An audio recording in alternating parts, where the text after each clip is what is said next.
Hello, everyone. Welcome to Free Write Friday. For those of you who don't know me, my name is Jessica Lynn Johnson. I am the founder of Soaring Solo Studios, which is a company that is dedicated to coaching, developing, directing, producing one-person plays all around the world. And I work alongside fellow award-winning solo theater instructor, director, performer Heather Dowling.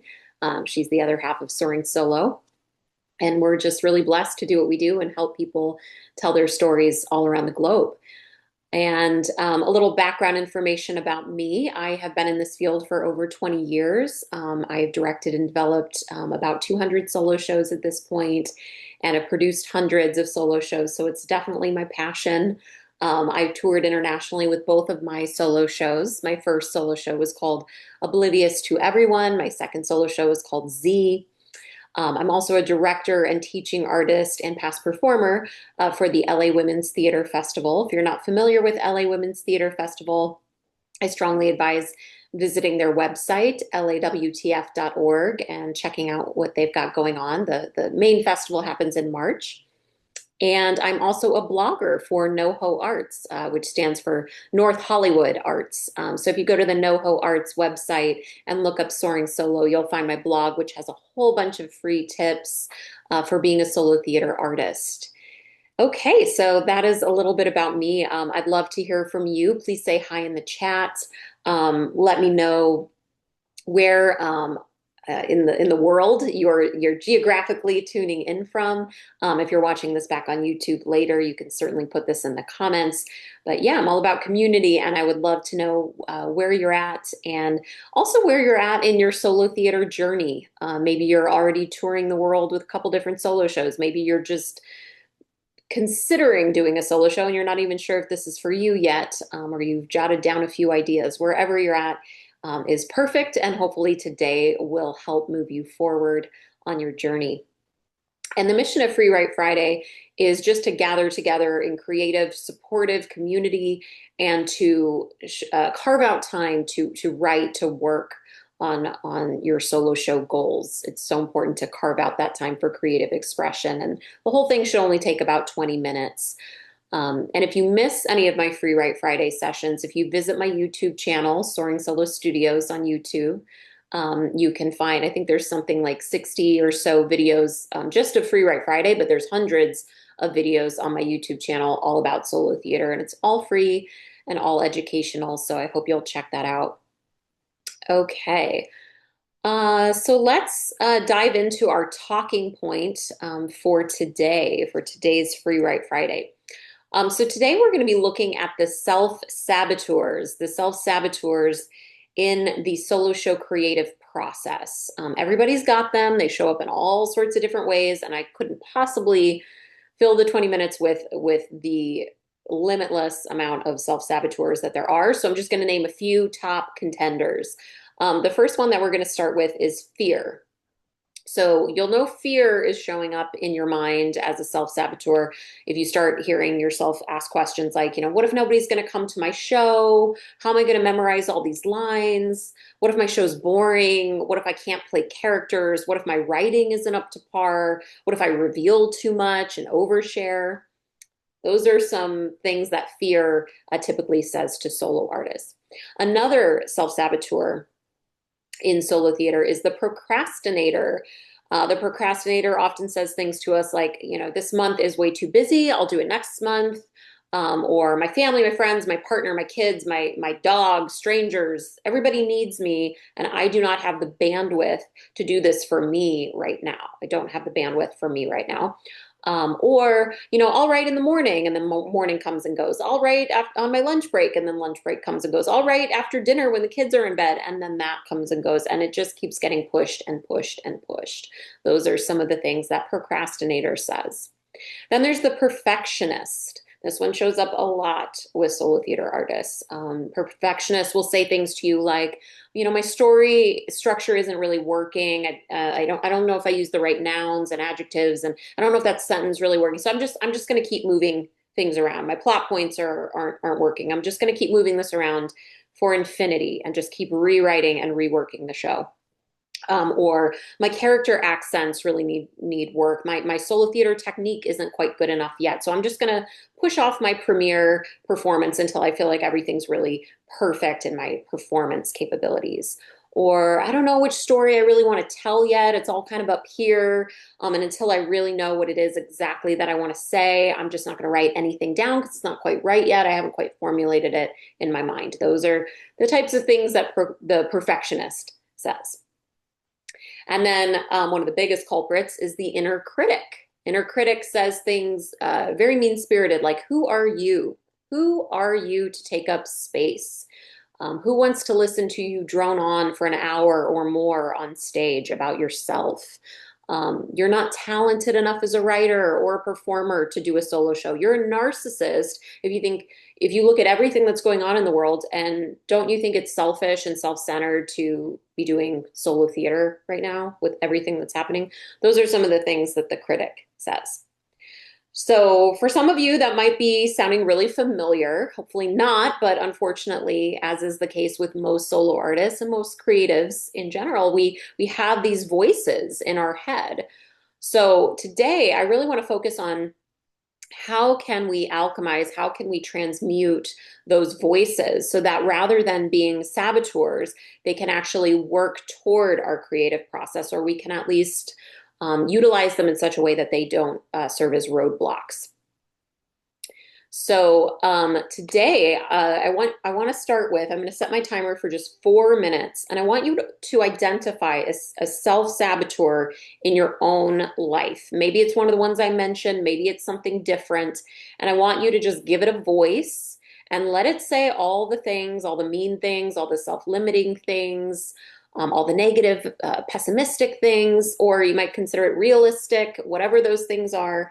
Give yourself 4 minutes and step into the perspective of that character and let them say whatever they need to say. And you're not sharing any of this. This is just for you today. So really let yourself go for it and step into the role of that saboteur and what they would say. Okay, you have 4 minutes. I will let you know when your 4 minutes are up.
30 seconds left.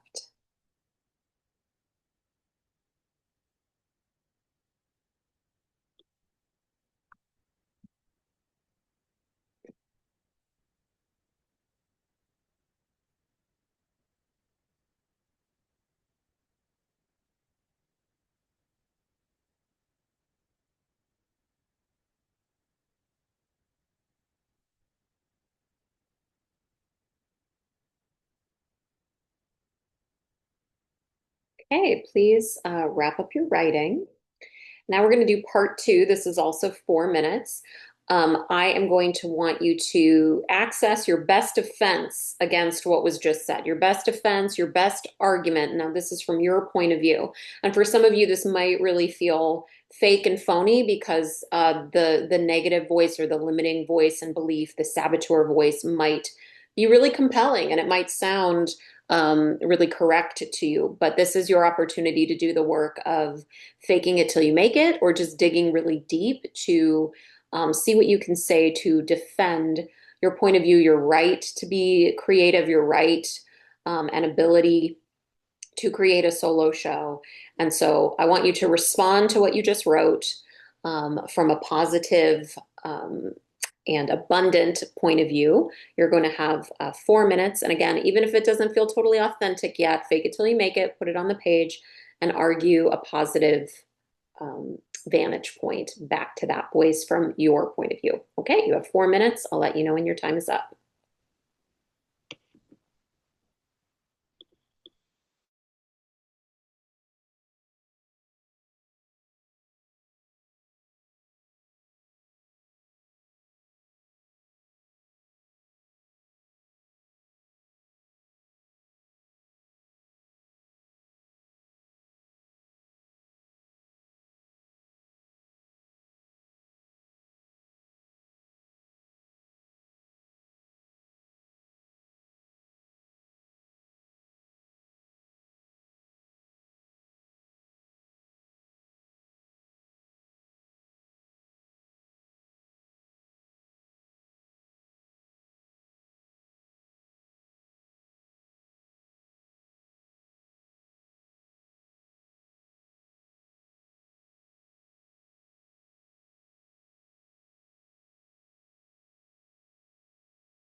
Just under a minute left.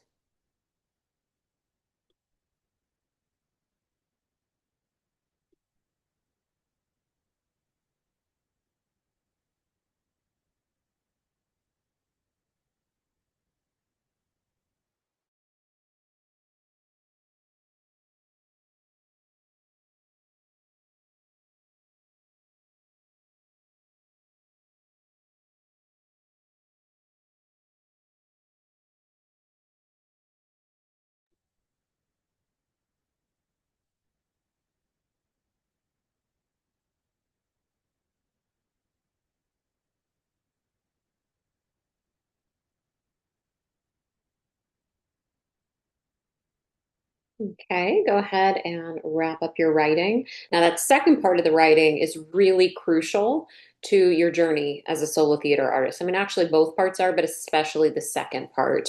Learning how to champion yourself, to be your biggest cheerleader, to think optimistically, positively, and with strength. That's going to be really important in the solo theater journey. While you definitely want to have a team and a community supporting you along the solo theater journey, it's so important to be your own best advocate. So, a lot of what you just wrote could be turned into either monologues or even dialogue for your solo theater show. I've seen a lot of people have conversations with the voices in their head, full out arguments, debates, all sorts of things. And I'm going to get into that in just a second, give you some tangible examples, but save what you wrote because you might find that that actually is going to be material for your solo show. And even if it isn't material for the solo show, it's so very valuable to do this work, to work those muscles of excavating and getting those things out of your system that are not serving you, looking at them, naming them, identifying them. And that disempowers the voices in our heads when we start to go, oh yeah, that's my inner critic again. I don't need to listen to that. I can turn the volume down on that. And I've practiced speaking to that voice with strength and with possibility and with abundance and bravery. And so work those muscles. Okay, so some examples from the Soaring Solo community. Carla Delaney, I've had the pleasure of working on 3 different solo shows with her. She's a fabulous voiceover artist and solo performer. And in her first show, Voices, she played her inner critic. And it was actually one of the most hysterical moments of the show, even though it was such a mean little gremlin of a character. But it made fun of her for how close her eyes were together. It made fun of her bangs and the cut of them. It told her she was never going to be successful. The guy that she lost her virginity to was a loser. I mean, it just went on and on with every insult you could think about. It was just a monologue in the show, but it was hysterical. And it was hysterical, I believe, because we can all relate to those mean voices inside. And she really was vulnerable and shared very specifically the insults that it said to her. Another client of mine, Kamakshi Hart, in her second solo show, Wild at Heart, she plays the character of Shame. Shame actually also reoccurs in her third solo show, Resilient AF, but I'll use the example of Wild at Heart. Because as a sexual abuse and trauma survivor, Kamakshi carried a lot of shame. It was a big theme in her life and something she was working through. So we personified that. We made it a character, and it did have its darkly comedic moments, but mostly it was a mean-spirited villain, kind of the antagonist of the show, and it really served through the entire show to be this antagonizing internal force caused by external circumstances and events that she had to go up against to heal and to live her life. And then finally, I'll use Reagan Wallace as an example. She's actually performing tonight in her show Stage Mama. But Reagan, rather than playing or personifying one of those inner voices, she used the content of the inner voice as a monologue, an inner monologue for her when she was getting ready to go to a callback. So there's a scene in her show Stage Mama where she's about to walk into a callback. She sees one of her competitors and she gets in her head and she's just mulling over all these negative thoughts and limiting beliefs and all of that. And we did a really cool thing with the lights, making it get really red and intense. And then poof, it's time to walk into the audition room and she's totally dysregulated. So while she didn't play a character for that particular moment, we still got some insight into her inner world, which was very powerful because how many of us psych ourselves out right before a big moment in our lives? And when you let the audience in on your inner world, that vulnerability endears them to you as the protagonist of your story. It makes you more relatable, makes you more human, and it lets your audience know that they are not alone, that they are not alone in the human journey. So those are some examples. And if you want to go tonight, if you are in the LA area, Stage Mama is at 8 p.m. at the Zephyr. And if you say you're soaring solo, it's only $10 to attend. And the Zephyr Theater is in West Hollywood. And Reagan is an amazing professional actor. She's been acting since she was, I think, 4. So she's in her 30s now. So she's quite accomplished. So I put in the chat Soaring Solo Theater announcements. There's a lot going on in the solo theater world, and so I'll just roll through those quickly, and then we'll call it a day. But I hope you got something really meaningful out of what we wrote today, and you'll give those things some thought that we talked about today. Okay, so as far as announcements. My free 90-minute class that I've been teaching for about 2 decades now called The Art of Creating the One-Person Show. The next one of those is happening on Saturday, January 17th at 10 a.m. Pacific, noon Central, 1 p.m. Eastern. Again, it's 90 minutes. It's totally free. And you can sign up on my website under free stuff. And that is an opportunity. So like if you wrote something today that you wanted to share, there's opportunities in that class on Zoom to share what you've written, to get my feedback, to get the support of the community and all of that. And I always give a writing prompt in my free class as well. And then if you ever wanted to work with me or with Heather in a more professional capacity, I would recommend starting with an initial consultation. It's an hour on Zoom. We dive deep into what you know so far about your solo show. We set some goals. If you do have material to read, we read it together. If not, I give you some writing assignments and some other homework. And an initial consult is discounted at $69 for the hour. And if that's too steep for you, we also do small group coaching, which is just made up of 6 solo artists at a time. Those are $39 per session. They're 2-hour sessions. Those are great as well. You get the eyes and ears of different solo artists on your work, as well as getting inspired and building community, a creative community. So no pressure with any of that, just letting you know. You can email me at soaringsoloartist@gmail.com for more information about that. And then Revealed. Revealed is a virtual reading series that Heather and I produce. And we have 2 Revealed episodes happening in January, and then a third that is happening in February. Maybe even 4 in February. I have to add it to the website. But basically what Revealed is, it's an opportunity to read your script to a virtual audience, get feedback on what's working and what's not working, what's confusing, what's clear, what needs to be edited down or expanded upon, all that sort of thing. And it's in a safe, supportive container with Soaring Solo co-producing the event with you. And we set it at a time and date that works for you and works for us, and we collaborate on that. So if you're interested in learning more about Revealed, first of all, I'd suggest you attend a couple of the Revealeds that are coming up, or all of them, and get a sense of it, and contact me and we can talk about getting you featured on Revealed. It's a great stake to put in the ground. Again, it's virtual, so you can invite people from all over the place, or we can keep it small and intimate. Depends on what's going to serve your process. And I think that's all I'll say about that. But yeah, Revealed is a great opportunity. And then if you like today and you want to come back, the next FREEWrite Friday is happening Friday, February 6th, 10:45 Pacific, 12:45 Central, 1:45 Eastern. And yeah, just about 20 minutes like it was today. I think we're running a little over, pretty close to on time. And like I mentioned earlier, my YouTube channel, if you just look up Soaring Solo Studios on YouTube, you can watch hundreds of free content, free videos there from me, from Heather, from the community, just to help you along your way. And I'm also a huge advocate of the festival circuit. I think the festival circuit is a really brilliant way to build your credits, get reviews, get nominations, win awards, build community, network, all the things, and of course, just have your story heard on stage. But what's really great about festivals is they have built-in deadlines. They have built-in press usually, all kinds of support systems in place to help walk you through the producing of a solo show, so you're not doing it by yourself for the first time. So some festivals to keep an eye out for. There's the 30 Minutes or Less Festival. I have a couple of clients who are doing that. It's in Hollywood. That's in January. That's this month. I think it kicks off next week, I want to say. There's the Binge Fringe Festival, which is at the Santa Monica Playhouse, also in LA, and that happens usually in the fall. But people from all over the world can participate in those festivals. This is just where they're located. The New York City Fringe Festival, which is also known as the Frigid Festival, that's great. The Orlando Fringe Festival is fabulous. United Solo in New York City is the largest solo theater festival in the world. The Edinburgh Fringe Festival is the largest performance festival in the world.